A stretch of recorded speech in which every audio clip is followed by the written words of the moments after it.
खबरें।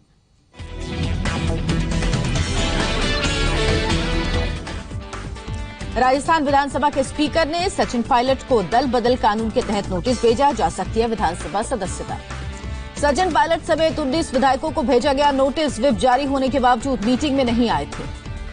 बीजेपी में शामिल होने की अटकलों को सचिन पायलट ने किया दरकिनार। न्यूज एजेंसी एएनआई से कहा, बीजेपी में नहीं जाएंगे।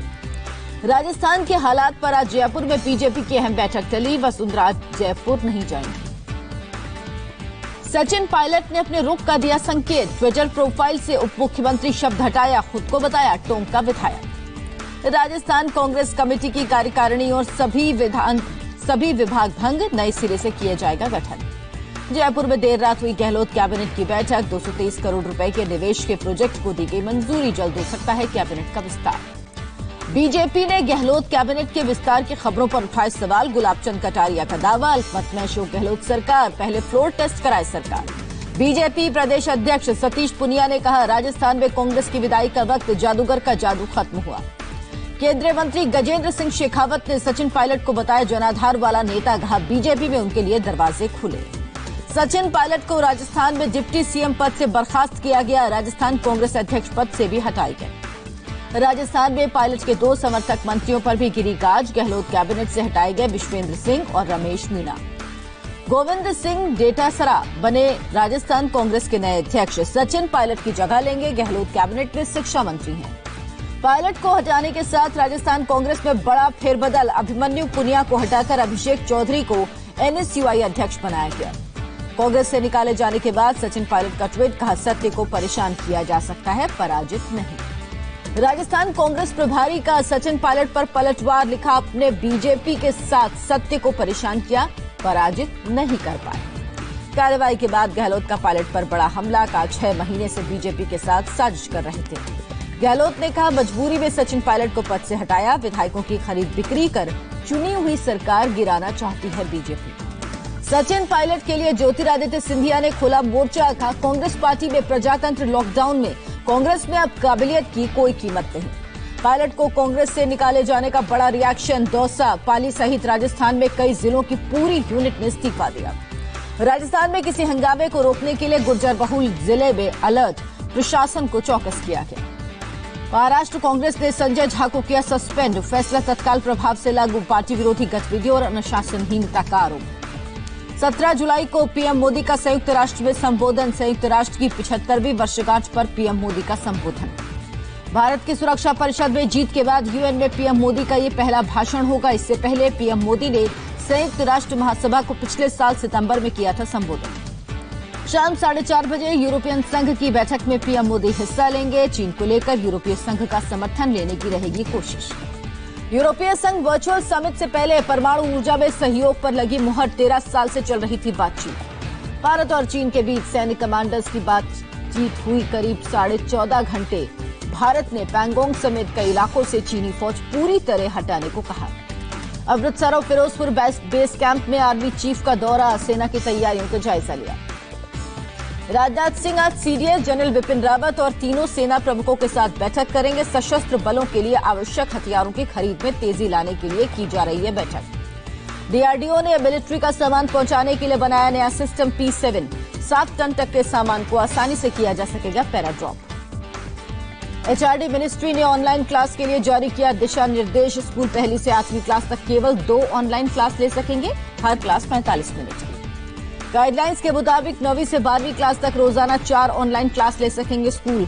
हर क्लास की समय सीमा 30 मिनट से 45 मिनट। सीबीएसई की 10वीं का रिजल्ट आज जारी होगा। कल आखिरी वक्त पर रोका गया रिजल्ट। आज वीडियो संदेश के जरिए युवाओं को संबोधित करेंगे पीएम मोदी। स्किल इंडिया की 5वीं सालगिरह का मौका। दिल्ली में प्रियंका गांधी का बंगला खाली करवाने को रोकने की सिफारिश के मामले ने तूल पकड़ा। खुद प्रियंका ने सफाई दी। प्रियंका ने ट्वीट कर कहा, उन्होंने अपनी तरफ से ऐसी कोई सिफारिश नहीं की। 1 अगस्त तक खाली कर देंगी बंगला। विकास दुबे एनकाउंटर पर सुप्रीम कोर्ट बना सकता है रिटायर्ड जज की जांच कमेटी। यूपी सरकार को नोटिस जारी कर जवाब मांगा। कानपुर मामले में गिरफ्तार इनामी बदमाश शशिकांत पांडे का खुलासा। विकास दुबे ने जबरन चलवाई गोली। 25 से 30 लोग कर रहे थे फायर।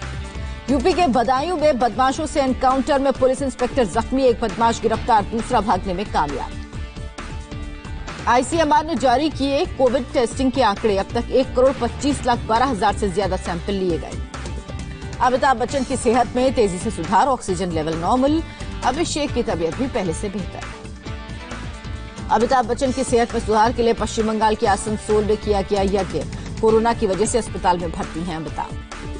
जम्मू कश्मीर के बीजेपी अध्यक्ष Ravindra Raina corona positive, contact में आने से वाले लोगों की ट्रेसिंग। केंद्रीय मंत्री जितेंद्र सिंह और बीजेपी महासचिव राम माधव ने खुद को क्वारंटीन किया। पिछले दिनों रविंद्र रैना के संपर्क में आए थे। महाराष्ट्र में कुल कोरोना के 6,741 नए केस, कुल मामलों की संख्या 2,67,665 हुई।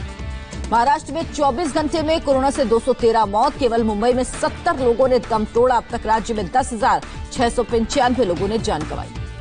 मुंबई में राहत भरी खबर। जुलाई में दूसरी बार एक दिन में आए 1,000 से कम केस। 24 घंटे में 969 लोग पॉजिटिव। मरीजों की संख्या 95,100। महाराष्ट्र में 96 घंटे में 458 पुलिसकर्मी कोरोना पॉजिटिव। 8 पुलिसकर्मियों की मौत। अब तक 82 पुलिस वाले बने कोरोना के शिकार। महाराष्ट्र में 18 जुलाई से 23 जुलाई तक रहेगा दूसरे चरण का लॉकडाउन। दवा की दुकानें, अस्पताल और डेयरी खुली रहेंगी। मुंबई के बांद्रा में सी स्प्रिंग नाम की सोसाइटी में 28 लोगों का कराया गया कोरोना टेस्ट। इसी सोसाइटी में है अभिनेत्री रेखा का बंगला। जिले में कोरोना के 1,606 नए मामले। मरीजों की संख्या 1,15,346।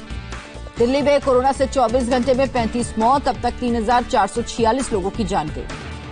दिल्ली में 19,000 से ज्यादा एक्टिव केस। अब तक 93,236 कोरोना मरीज ठीक। दिल्ली में सिख गुरुद्वारा मैनेजमेंट कमेटी ने अलग अलग जगहों पर 12 एम्बुलेंस किए तैनात। कोरोना मरीजों को अस्पताल ले जाने में मिलेगी मदद।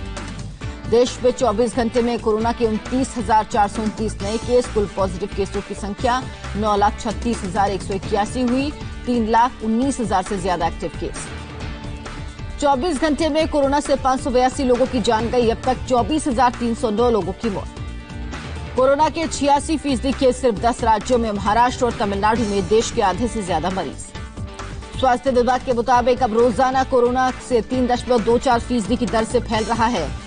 मार्च में करीब 31% रेट था। रिकवरी के मामले में गुजरात, यूपी, ओडिशा, तमिलनाडु और असम आगे। यूपी में 64% तो गुजरात में 70% मरीज ठीक हो रहे हैं। देश में पहली बार 63% के पार पहुंचा रिकवरी रेट। डेथ रेट करीब 4%। बिहार में कोरोना विस्फोट के बाद 16 जुलाई से 31 जुलाई तक lockdown. Deputy CM Sushil Modi ने किया ऐलान, नहीं खुलेंगे सरकारी और निजी दफ्तर। लॉकडाउन के दौरान बिहार में बंद रहेंगे बाजार, स्कूल, कॉलेज भी नहीं खुलेंगे। कुछ अपवाद को छोड़कर धार्मिक स्थल भी बंद। लॉकडाउन के दौरान ट्रेन, फ्लाइट को परमिशन, बसों पर रहेगी पाबंदी। ऑटो, टैक्सी, रिक्शा भी पहले की तरह चलेंगे। बिहार में कोरोना का नया रिकॉर्ड। एक दिन में सबसे अधिक 1,432 पॉजिटिव मिले। राज्य में 9 लोगों की मौत। बिहार में सिर्फ एक हफ्ते के अंदर 5,000 से ज्यादा कोरोना मरीज सामने आए। 7 दिन में 35 से ज्यादा लोगों की मौत। यूपी में कोरोना के 1,594 नए केस। 28 लोग बने कोरोना के शिकार। अब तक 39,000 से ज्यादा संक्रमित। गाजियाबाद में एक दिन में बढ़े कोरोना के 182 नए मरीज। नोएडा में 167 नए केस। यूपी में हर वीकेंड लगने वाला लॉकडाउन पर गाइडलाइंस जारी। शुक्रवार रात 10 बजे से सुबह 5 बजे के बीच 55 घंटे की रहेगी पाबंदी। हरियाणा में एक दिन में 699 कोरोना संक्रमण के केस। 4 लोगों ने दम तोड़ा। राज्य में कुल 22,628 कंफर्म केस। कोरोना केस बढ़ने के बाद हरियाणा सरकार भी सख्त। अनिल विज ने कहा, एनसीआर के 4 जिलों के बॉर्डर सील करेंगे या कर्फ्यू लगाएंगे। पश्चिम बंगाल में एक दिन में 1,390 नए केस। 24 मौत। संक्रमितों का आंकड़ा 32,000 के पार। पश्चिम बंगाल के कंटेनमेंट जोन में 19 जुलाई तक बढ़ाया लॉकडाउन। पहले 9 जुलाई से एक सप्ताह के लिए लगा था लॉकडाउन। गुजरात में कोरोना के एक दिन में 915 नए केस। 24 घंटे में 14 मरीज की मौत। मरीजों की संख्या 43,723। मध्य प्रदेश में कोरोना की सबसे लंबी छलांग। एक दिन में 798 लोग संक्रमित। मरीजों का आंकड़ा 19,000 के पार। मध्य प्रदेश में कोरोना के बढ़ते मामले को देखते रविवार को कंप्लीट लॉकडाउन। ग्वालियर में 7 दिन के लिए टोटल लॉकडाउन। तमिलनाडु में कोरोना से एक दिन में 67 मौत। मरने वालों का आंकड़ा 2,099। 4,526 नए केस। कर्नाटक में एक दिन में कोरोना से 87 लोगों की मौत। 2,496 नए केस। एक्टिव केस की संख्या 25,000 के पार। बेंगलुरु में लॉकडाउन का आज दूसरा दिन। सड़कों पर तैनात दिखी पुलिस। कोरोना के बढ़ते केस की वजह से लॉकडाउन। मिजोरम में एक दिन में कोरोना के 5 नए केस। राज्य में अब तक कोरोना के 238 केस। 159 कोरोना मरीज ठीक। बेंगलुरु में भी रात 8 बजे से 1 सप्ताह तक लॉकडाउन शुरू। धारवाड़ और दक्षिण कन्नड़ जिले में भी लगा लॉकडाउन। हैदराबाद में पुलिस ने दवा की कालाबाजारी करने वाले रैकेट का पर्दाफाश किया। 8 लोग गिरफ्तार। कोरोना के इलाज के लिए इस्तेमाल होने वाली दवा को कई गुना कीमत पर बेचता था गिरोह। पुणे के एक ज्वेलर ने बनाया गोल्ड का मास्क। 124 ग्राम सोने के मास्क की कीमत 6.5 लाख। पर्यटकों के लिए खुल गया जम्मू कश्मीर। पहले चरण में हवाई मार्ग से आने वाले सैलानियों को ही शर्तों के साथ अनुमति। पर्यटकों को किया जाएगा कोरोना टेस्ट। बारिश की वजह से मुंबई के निचले इलाकों में जगह जगह सड़कों पर भरा पानी। घरेलू परेल, वर्ली, हिंदमाता और माटुंगा समेत कई इलाकों में बुरा हाल। मुंबई के मिलन सभा में भी भरा पानी। गाड़ियों के आने जाने में हुई दिक्कत। मुंबई के बांद्रा पाली हिल इलाके में भी घंटे भर की बारिश के बाद वाटर लॉगिंग। इस इलाके में रहती हैं बॉलीवुड की कई मशहूर हस्ती। बारिश और हाई टाइड की वजह से जुहू बीच पर पुलिस की तैनाती। सैलानियों को बीच पर जाने की इजाजत नहीं। मुंबई के दादर में सी वाटर लॉगिंग। ट्रैफिक व्यवस्था प्रभावित। लोगों को करना पड़ रहा दिक्कतों का सामना।